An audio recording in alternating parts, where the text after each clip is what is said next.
WhatsApp guys, आज हम astronomy के सीरीज़ का फर्स्ट पार्ट शुरू करने जा रहे हैं। उम्मीद करते हैं आप इस पूरे सीरीज़ को एंजॉय करेंगे। आज हम अपने इस एपिसोड में बहुत ही इंटरेस्टिंग चीज़ों को दिखाने वाले हैं और एक इम्पॉर्टेंट मैसेज भी देने वाले हैं, इसलिए इसे अंत तक देखें और जितना हो सके उतना शेयर करें। चलिए दोस्तों, हम अपना ये एपिसोड शुरू करते हैं। 1898 के दौर में मैरी क्यूरी ने जब रेडियो की खोज की तो वैज्ञानिकों के समूह में खलबली मच गई। चारों तरफ लोग रेडियो एक्टिविटी के बारे में जानकारी प्राप्त करना शुरू कर दी।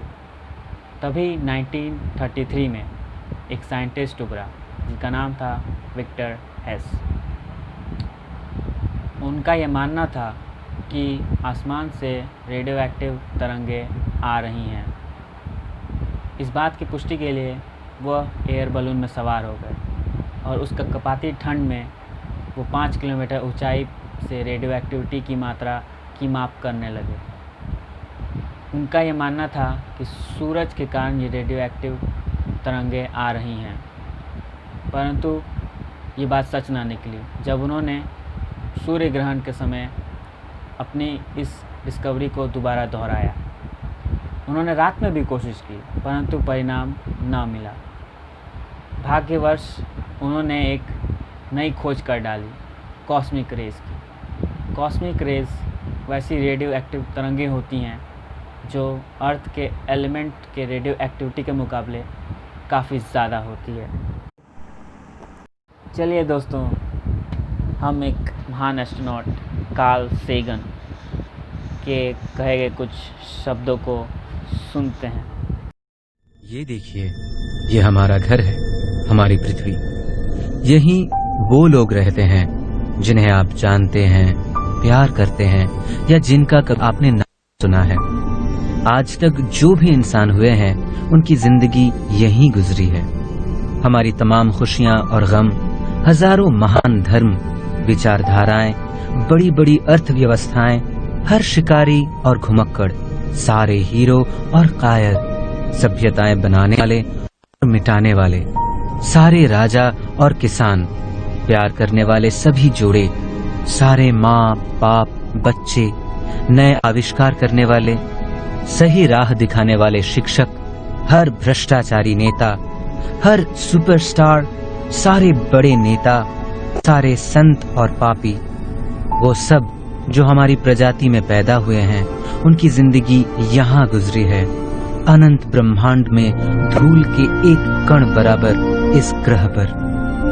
इस बहुत बड़े कॉस्मोस में पृथ्वी की जगह बहुत मामूली है।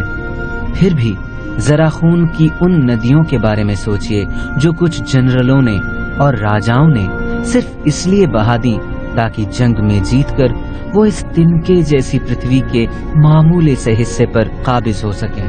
उन बेशुमार जुल्मों के बारे में सोचिए जो यहीं किसी कोने में रहने वालों ने किसी दूसरे कोने में रहने वाले अपने ही जैसे लोगों पर ढाए।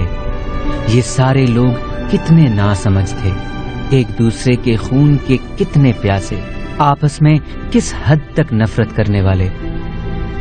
मगर हमारा अहम, हमारा गुरूर, हमारा भ्रम कि हम इस ब्रह्मांड में बहुत खास हैं, ब्रह्मांड की विशालता के सामने चूर चूर हो जाता है। हमारा ग्रह कॉस्मोस के घने अंधेरे में एक छोटे से बिंदु की तरह है। इस विशाल ब्रह्मांड में हम खुद अंधेरे में घिरे हैं और नहीं जानते कि हमें खुद से बचाने के लिए कहीं से कोई मदद आएगी या नहीं। अब तक यही पता है कि सिर्फ पृथ्वी पर ही जीवन है। आने वाले वक्त में ऐसी कोई जगह नजर नहीं आती जहां हमारी प्रजाति जाकर बस सके। जा तो सकती है मगर बस नहीं सकती। आपको अच्छा लगे या बुरा, फिलहाल हम पृथ्वी छोड़कर कहीं नहीं बस सकते। तभी तो कहा जाता है कि एस्ट्रोनॉमी इंसान को विनम्र और चरित्रवान बनाती है। इंसान का घमंड कितना बेवकूफी भरा होता है, ये समझना हो तो पृथ्वी की ये तस्वीर देखिए। मुझे लगता है कि ये तस्वीर बताती है कि हमें ज्यादा जिम्मेदारी दिखाते हुए इस पेल ब्लू डॉट को बचाने और संवारने की कोशिश करनी चाहिए, क्योंकि के सिवा हमारा कोई और घर नहीं।